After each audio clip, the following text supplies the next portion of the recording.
What's up, guys? Welcome to Daily Dose of Reddit. This is your host, Zach, and today's subreddit is r/Today I Fudged Up.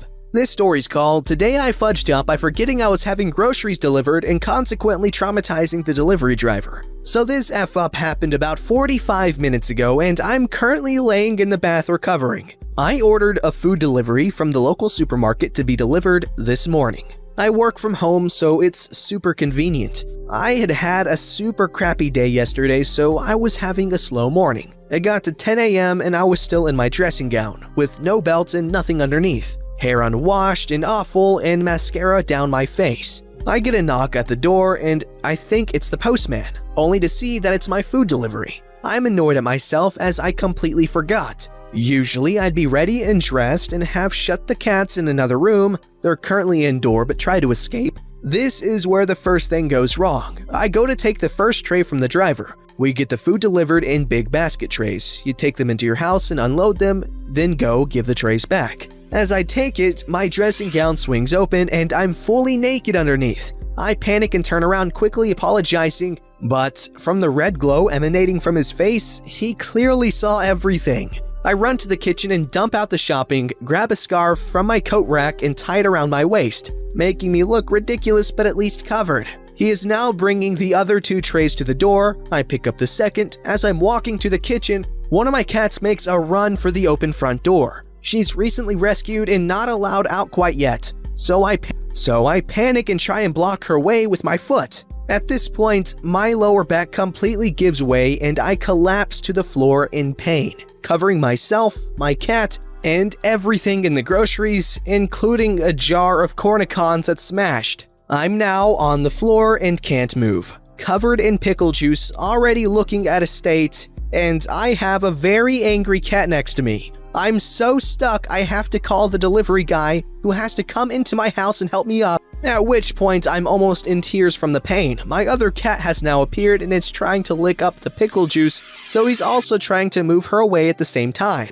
He helps me into the living room and brings the next tray of food in for me and starts to empty it on the sofa as I'm half laying, half sitting on the floor next to it. I then realize how awful my living room looks. As I said, I had an awful day the night before and had consoled myself badly by finishing a bottle of wine and then moving on to some gin, both of which bottles are still on the living room table, with the gin lid off as I hadn't cleaned up. You'd think that'd be it, as I've already disgraced myself enough looking like an unemployed alcoholic with no personal hygiene and half in tears, but oh no! My newer cat decides it's time to start hurtling back down the stairs and straight out the front door, which the delivery driver let swing open again when he rushed in to pick me up. So now I'm unable to move and now actively sobbing as I'm in a lot of pain and I'm panicking she'll run off. Between sobs, I ask if he could possibly try and catch her as I can't move and she's old and scared. Luckily, he is a hero and manages to wrestle her back in, which is no easy feat as she's over a stone and very bitesy and hissing.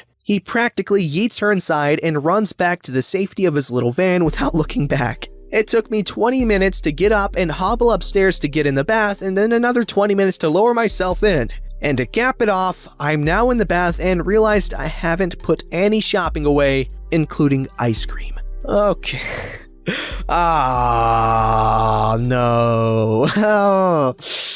I'm cringing because that's horrible. Oh, she can't even relax in the bath because the ice cream, man. The ice cream, once it melts and then refreezes, it's not the same. It's not. You can't tell me otherwise, man. I feel bad for this woman. This story's called Today I Fudged Up by reuniting with an ex-girlfriend I met on Yahoo Instant Messenger. This is a long story, so I'll sum it up the best I can. For context, I'll explain our relationship before reuniting.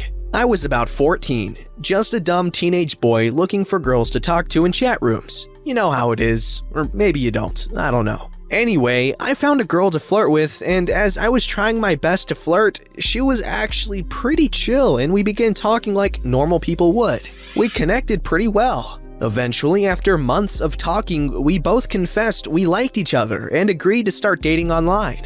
This went on for 8 months. It was great, until she ended up meeting someone else she worked with and left me for him. Her reason was because he was there, and seeing how I was too young to travel to her, I understood, even though I was heartbroken.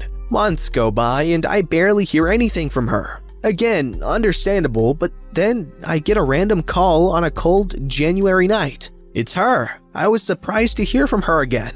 She said, "I'm coming down to see you. Where are you at?" Nervous and excited, I say, "At my grandma's. Are you really coming? Like, for real? What about your new guy?" She says, "Yes, we broke up and I have a car now and free time. My friends talked me into it." Fast forward 4 hours. It's nearly 1 a.m.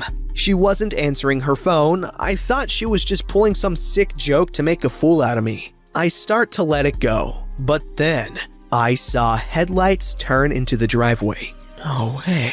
I run out to find that it's really her. It was great. We hugged and kissed for the first time and it was glorious. We stayed up for a few hours and talked and talked. She then took my V-card that night. We woke up to my grandpa giving us a lecture and kicking her out. Don't care, had sex. I'd also like to point out, I was almost 16 years old by this time and she was 17. She goes home and we start talking again and agree to try to date again. A few months go by and then it happens. We broke it off. She didn't find a guy this time, she just couldn't take the distance. 4 hours. Or so I thought. Important for later. We lost contact shortly after. This is where the story really starts. Fast forward to December 2011. Just broke up with my crazy girlfriend at the time. Another story for a different day. I'm 19 by now and chilling at my dad's watching reruns of that 70s show. I get a call, not a number I recognized. I answer right away. Hello? It's her, Yahoo girl. "Hey, I'm having my birthday party. You should come up." How do you still have my number? But okay, I guess. I had my own car and license. I had the means to travel on my own, so why not? But looking back, I wish I had hung up, cause she nearly ruined my life in the end. I go up and meet her at her house, along with the rest of her family and friends I always heard about but never met. We all have a good time. I get drunk. Really drunk, blackout, and fall over breaking my collarbone drunk. At the time, it didn't hurt that bad, but I think it was because of the alcohol. I even managed to do the dirty with her whilst holding my own arm against my body because of the pain. I'm still proud of that moment. Anyway, since I had the means to visit more often, we talk more and eventually get back together. Bad idea. I'd go up every weekend to visit. I was out of work at the time and she helped me find a job at Walmart up there where she lived. She worked at the Walmart in the town over. We were then able to get an apartment together. Although I worked midnights, she worked days. It became hard to see each other with our conflicting schedules. I could feel the emotions of our relationship beginning to run dry. It got to the point where she'd leave me at the apartment by myself to go hang out with friends as I was too tired during the day. I'd try to stay up longer to be able to see her more, but that didn't stop her from leaving me there. And then it had gotten worse. She would even stop talking to me altogether, just passing each other in the hallway without speaking a word. I became just a roommate. I tried to spice it up by surprising her with flowers and nice things to show her I still cared and thought about her often. It didn't work. Also, mind you that I didn't know anyone or know my way around town that well, just to get to work and back. I became very lonely. We didn't have much money either, so at night, it'd just be me, a bowl of ramen, and a slow computer I attempted to play Minecraft on to relieve some boredom. Something had to change. I could feel her drift further and further away from me emotionally. I'd also see her texting people non-stop, but not a word to me. She'd send me short texts all the time. I felt something was off, but I let it go, assuming it was her friends or something. But then it happened. These next few months are what still replay in my head like a traumatic flashback. Cinco de Mayo, 2012 came around. Her friends were Latino and celebrated at the local campground. She of course goes and leaves me behind. I'm emotionally unattached at this point, about to my breaking point. Later on, she comes home in tears, crying like I've never seen her cry before. Me, being a concerned boyfriend, ask what's wrong and try to figure out what happened. She doesn't say a word, just sits there and cries until she decides to go to bed. Whatever, I tried, I guess. Well, the very next day, she goes to the campground again. At this point, I've had enough. I text her and tell her I wanted to break up. She was shocked, honestly. I didn't give her a reason. I just wanted to end the hurt I was bottling up. I felt instantly relieved. Then she texted me and was eager to know when I was moving out. I told her I wasn't moving as I paid the bills here too and I was still in my 3-month probationary period at work. I wanted to stay until I could get transferred back home to my local Walmart. And because both of our names were on the lease, there wasn't anything she could do about it. So later that night, she comes home crying again. I beg her to tell me what the matter was. Still nothing, so I stopped trying. I lay on the couch to go to sleep before I had to go to work. The very next day, you guessed it, she goes out there again.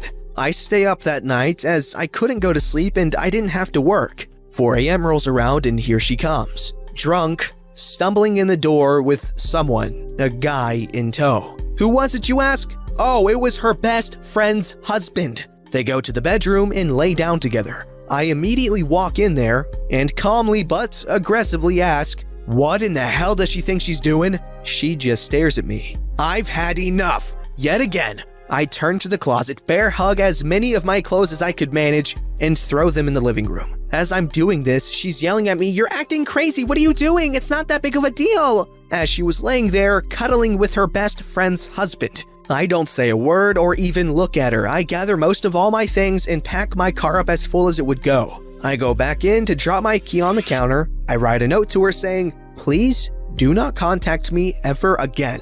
I go straight to my job and explain my situation and quit my job and drive back home. They told me they liked me and was always welcome back anytime despite me quitting before my probation period was up. And that was the last I heard from Yahoo Girl. I'm still in contact with her ex-best friend whose husband she stole, and we're still good friends. We still talk sometimes on Facebook. The ex-best friend tells me she's much happier with who she's with now, and Yahoo Girl and ex-husband ran off and had a kid together. I guess what had happened was that Yahoo Girl and husband got caught multiple times sneaking off together to have sex. And also, apparently Yahoo had been cheating on me the entire time with multiple people, even back when we were dating online all them years ago. Turns out she only dated people to cheat on them. But I do have to thank her for one thing I learned from this that has changed me mentally for the better. She taught me self-respect and will no longer let people bulldoze me. I was proud of how I handled it. Even though it put me in a bad position back at home,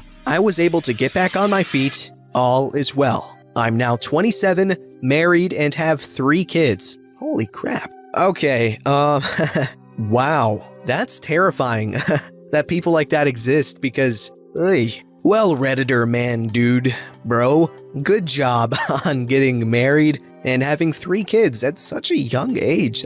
Well, I'm glad you found someone at least, because 3 kids at that age, oh my god, I could never do it. This story's called, Today I Fudged Up by Trying to Surprise My Girlfriend in the Shower. So a month ago now, my partner, Allie, and I decided it would be a good idea to take a holiday before things get too crazy at Christmas time. My best mate, Dan, had been talking for ages about taking a holiday, so we got together and planned a week up the coast in a little 2-bed, 1-bath Airbnb overlooking a beach. Dan had only just started dating his girlfriend, Lisa, a month prior to the holiday. I had got the feeling a couple of times that she didn't like me, but I had no idea why. So, time comes for the holiday. I drive everyone up, we arrive, no problems, unpack, make the 30-second walk down to the beach, and swim. All good. We go out for a nice dinner and then retreat to the beach house for some quiet drinks and then bed. Holiday is off to a cracking start. Next morning rolls around, I wake up alone in bed.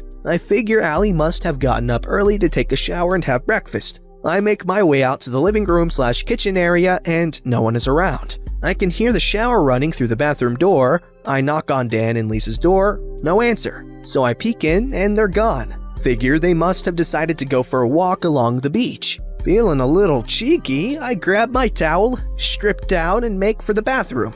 The door is unlocked, sweet! I sneak in. Shower curtain is closed and I can hear a woman humming a tune inside. I drape my towel on the rack, pull back the curtain ready to jump in and surprise Allie, and boom! There's Lisa, with her back to me, lathering shampoo through her hair. She hears the curtain go and turns to look at me. We just stand there awkwardly for about half a second, which felt like an hour. Suddenly, reality kicks in. I attempt to cover my eyes and privates at the same time. Lisa screams and tries to pull the curtain shut. She slips on shampoo and smacks her head against the soap tray. If she didn't hate me at first, she does now. I had to help her naked and semi-conscious out of the shower, wrap her in her towel, and sort out a nasty lump on her head. Turns out, Dan and Allie had gone down to the local cafe and grabbed us all coffees, and Lisa had decided to shower while they were gone.